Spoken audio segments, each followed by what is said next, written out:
Good afternoon, everyone.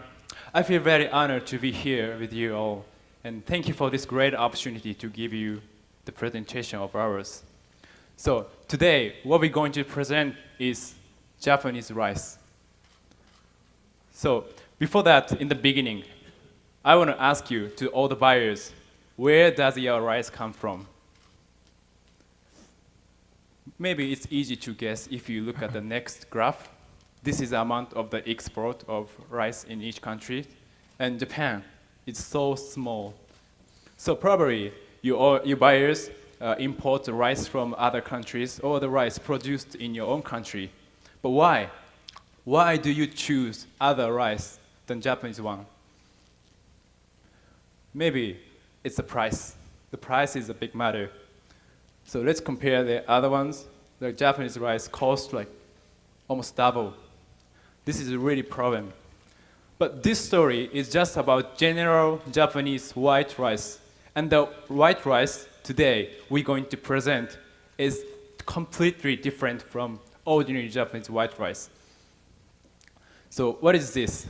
We have a special and unique way of farming, which is called winter flooded organic farming. So this is pioneered by Nobuo Iwasawa. So what is this way? This way, probably the biggest difference from the usual way of farming comes after the harvest. Just right after the harvest, all the crops are cut off and there'll be nothing on the fields. And the people have to cultivate the fields again to prepare for the next year's crops. But we will do something different here. We're gonna put the water on the field and more water till make it flooded. And we just left water throughout the winter. That's why this is called winter flooded organic farming. But what is happening on the fields throughout the winter? The first time, the groundworm coming on our fields, and they're going to cultivate our fields instead of human being.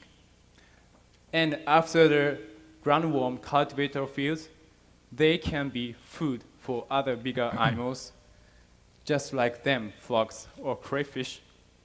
And in turn, they can be the food again for other bigger animals, like birds. And birds going to drop their something like poo, and then which can be natural fertilizers. So this is our way, and then the perfect soil can be made in the spring.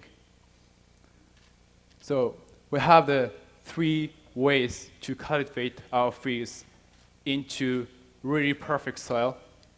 The first one is cultivation of earthworm and the dead body of small animals like frogs and the bird droppings.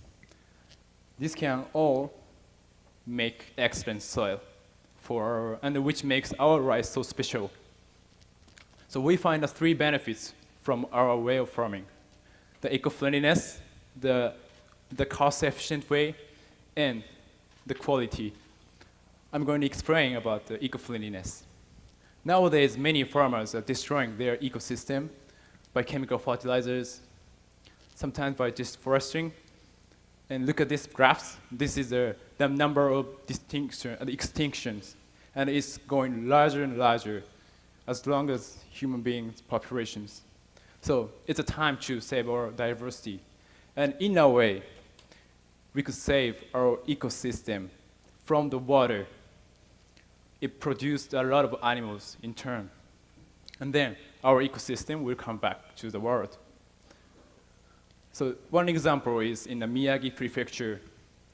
It is registered as a Ramsar Convention, and where our way of farming, the winter flooded, the organic farming works so well and takes a really important role there, which invite a lot of the natural wild goose to the field. So what does it mean to the buyers, so you all? It means now there is a clear relationship between the eco-friendliness and the consumers' preference. More and more people like to buy product which is produced naturally, eco-friendly, and they're more likely to pay a lot of money on it. So this means you can buy our rice fields, rice crops, and you can make your consumers satisfied. If you still worried about the price, then Kotaro will explain about that.